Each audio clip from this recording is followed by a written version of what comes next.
When did you know you wanted to make fighting a career? Oh, it was just I kind of just kept going. I just graduated. I graduated from college. I was kickboxing to continue from, just to keep competing while I was doing. Now, when did kickboxing come? So we went to college. I just finished wrestling in '93. Started kickboxing, just to kind of keep competing while I was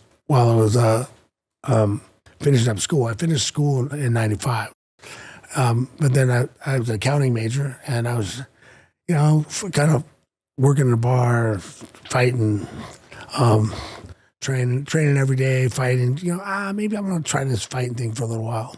Now, where could you fight at that time when you were thinking of this? Was UFC was coming around? UFC came in '93, right? So you're in '95, but it's still new. It's new, and I wasn't even thinking about it. Actually, Lorenzo Neal by that time was already telling me I should, do UFC, and I'm like, I don't know how to get in it. Like everybody, like they talk about it, but no one knew how to get into it. Yeah. I didn't know how to get into it back then. Yeah, there's no internet, there's no social media, there's no easy way to find out where to go to get. There's no information. I was actually got to the point in '97 where I was about ready to say, you know what, my grandma's giving me a hard time. I gotta really go get a real job. I was talking to John about it, and John's like, I don't know if we're gonna go overseas and fight. And kickboxing, you had to go overseas to make any money. Yeah. And I don't know if we're gonna I don't know if it's gonna get there and that. And so I'm like, maybe. And then someone actually, this guy Nick One Kick Palmgren in Vegas, asked me if I want to do a mixed fight on one of his shows. Just open hand palm strike, like Pancras old school rules. Yeah. And I went out and I was like, okay, sure, why not? Well, I'll do one more fight, before I go look for a real job.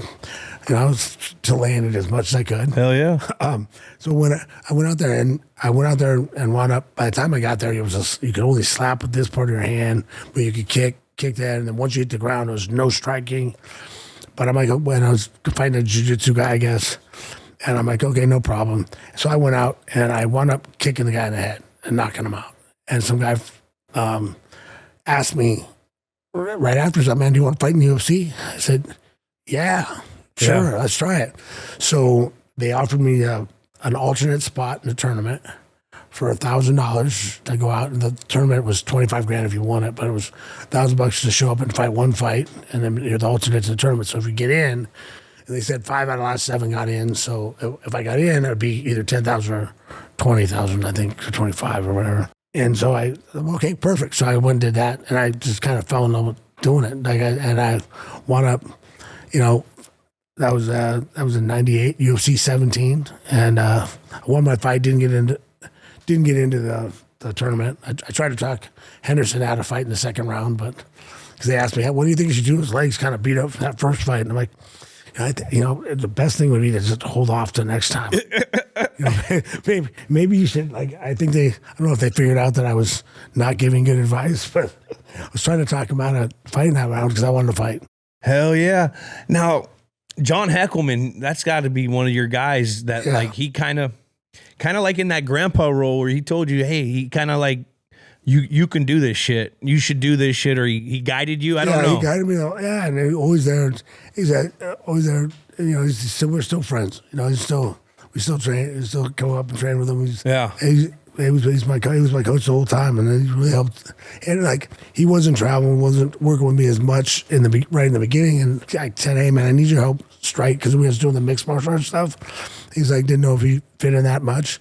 I need you to come back. I'm not knocking guys out exactly. See what's off. Yeah. Because he was one of the guys for me, I would be not dropping guys with my body shot, my liver shot. I'd be missing, and he'd be like, change that angle though. You just angle it a little more up. Okay, boom. Oh, thanks, John. Guys, drop one of the guys sparring. He was your Miyagi. Yeah. He was your Mr. Miyagi. Yeah, for sure.